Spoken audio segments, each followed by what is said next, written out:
In this lecture, we are going to discuss the excitation contraction coupling process in the cardiac muscle.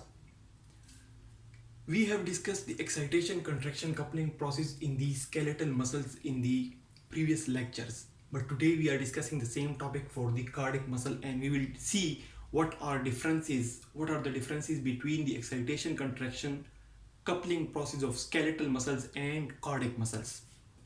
Regarding the muscles, we discussed that the anatomy of the cardiac muscle and skeletal muscle is more or less the same. Both the cardiac and skeletal muscles are striated muscle, and the cardiac muscle and the skeletal muscle, both of them at the molecular level, on the microscopic level, they have the dark and light bands due to the thick and thin filaments. These the cardiac, the skeletal and the cardiac, both the muscles have dark and light bands which give them striated appearance, and that's due to the presence of actin and myosin filament, or the thick and thin filaments which slide on each other and cause the movement and the contraction.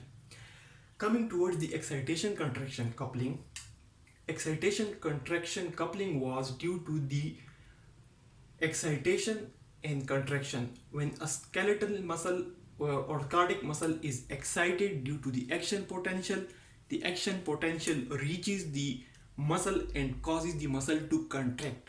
Suppose, for example, if you see in the red color, the action potential or the electric current, in simple words, has reached the membrane of the skeletal muscles. It entered the T tubule, it entered the cell, the myofibril, with the help of T tubule, and then this T tubule, when it reached the action potential, reached the cell with the help of T tubule, it activated the sarcoplasmic reticulum and caused release of calcium from the sarcoplasmic reticulum.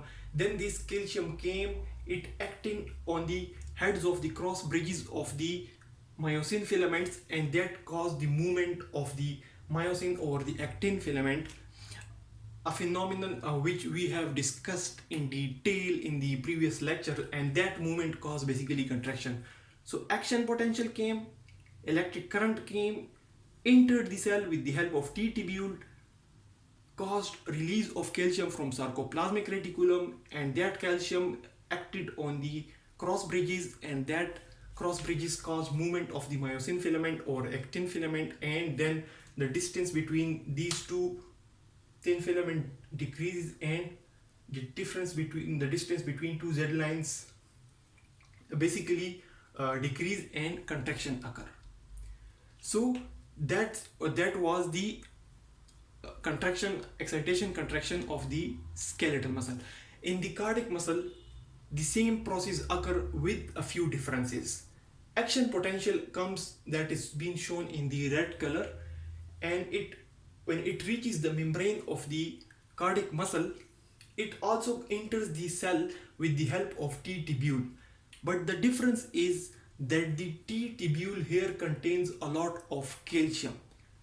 So action potential comes, it brings the electric current into the cell of the cardiac muscles, but along with that it releases a lot of calcium from the T tubule itself, from the T tubule.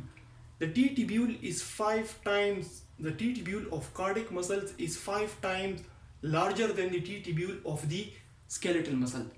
And the T tubule of the skeletal muscle does not have any calcium, while the T tubule of the cardiac muscle has a lot of calcium. And another difference is that the sarcoplasmic reticulum, which was releasing the calcium in the skeletal muscle, is not very well developed in the cardiac muscle. So the same process is occurring in the skeletal and cardiac with few differences, and the differences are that the T tubule, which is bringing the action potential inside the cells of the cardiac muscle, also contains a lot of calcium, and along with the action potential it releases the calcium. This calcium is also helping in the contraction of cardiac or the heart muscles, and it leads to stronger contraction of the heart muscles.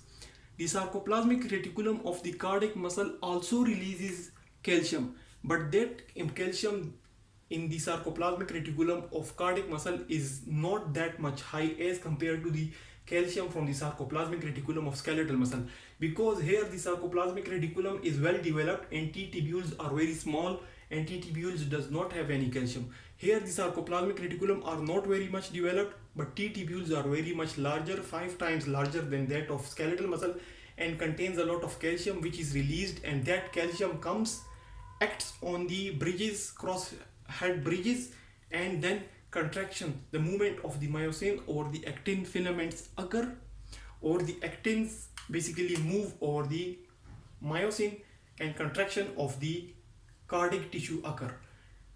This release of calcium from the T tubule has a bigger role in stronger contraction of the cardiac muscles.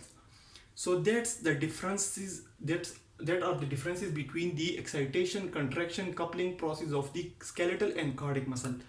Another very important difference is that these T tubules of the cardiac muscles, they are in direct contact with the calcium, extracellular calcium. So the extracellular calcium is entering into the T tubule here. But these T tubules are not very much direct contact with the extracellular fluid, and calcium cannot enter it. So the contraction of heart or the contraction of cardiac muscle is very much influenced by the amount of calcium in the extracellular fluid, while the contraction of skeletal muscle is only influenced by the amount of calcium present in the sarcoplasmic reticulum, and is not very much influenced by the calcium in the extracellular fluid. So that's all about the excitation, contraction, coupling process of the skeletal and cardiac muscle. And to summarize it, action potential comes, or the electric current comes, it enters the skeletal muscle with the help of T tubule, and that current releases calcium from the sarcoplasmic reticulum, and calcium acts on the cross bridges of the myosin filament, and that causes contraction of the skeletal muscle. But the T tubules are small and sarcoplasmic reticulum is well developed, and the T tubule is not in direct contact with extracellular fluid, so its contraction of skeletal muscle is not very much influenced by the calcium in the extracellular fluid. While in the case of cardiac muscle, action potential or electric current comes, that due to the regular rhythmic excitation from the SA node. That excitation or that current reaches the cell, inside the cell, with the help of T tubule.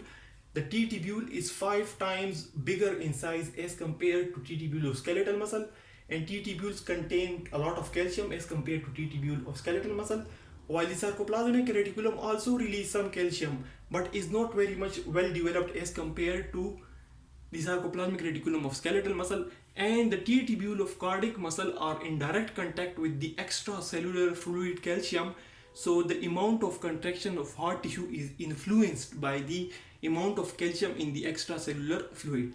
So hope you have understood this topic. Thanks a lot for watching the video.